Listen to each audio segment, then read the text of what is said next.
My pleasure to welcome into our studio this morning, Professor Sobowale. You're welcome to Close Flow. Good morning. Good morning. Thank you very much for inviting me. You're welcome to the studio, sir. Now, very quickly, I would like us to start with what you are doing right now.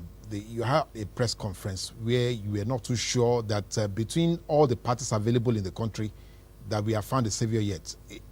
What's the reason for that? Well, thank you very much. The reason is that for anybody who loves this country, and I'm talking about love in the real sense of love, anybody who loves this country cannot but be concerned about the goings on in the country. Everybody comes, mounts the rostrum, and makes all manners of promises. At the end of the day, we seem to be much further away than when those promises were made. Can we continue in this way? Can we not do something to improve the situation? And that was what led to that press conference. Now, you also served, and as a matter of fact, you served 2 terms as commissioner here in Lagos under Lateef Jakonde. That was some years back.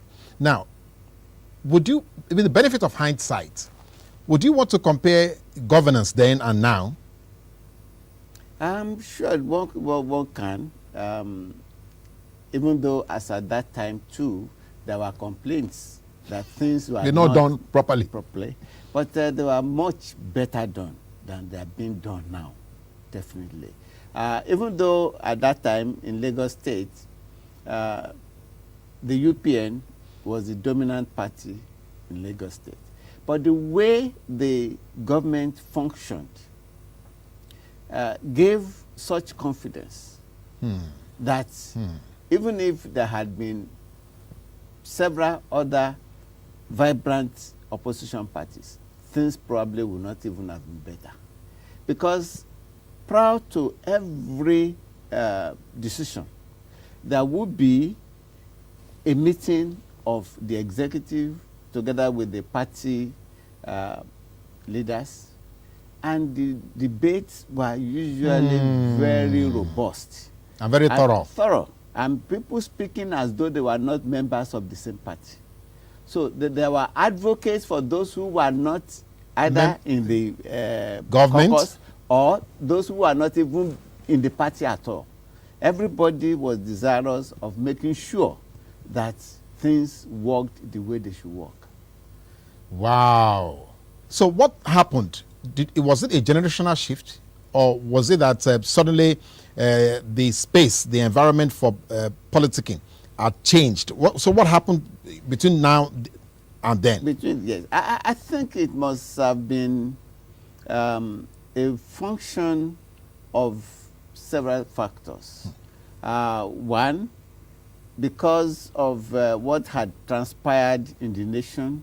We had the Civil War, we had new orientations, people acquired new wealth, instincts for material wealth and all manners of things. Values suddenly somersaulted, and we just missed it. Now, since we missed the cut all these years back, I mean, that is from what you have just said now. So what is where's the turnaround for us? Well, the turnaround for us, in my judgment, is for each one of us to sit down and reflect and see where he or she has missed it, where he or she has abandoned his or her values and embraced some other people's values, which necessarily might not have been the correct thing to do. So when we sit back, we reflect, and we find out where we have missed it, and then we desire and purpose in our minds to do that which is right, not necessarily what is pleasing to others. No, we just have to decide to do the right thing. Okay, and I think at that point we'll begin to pick up the pieces.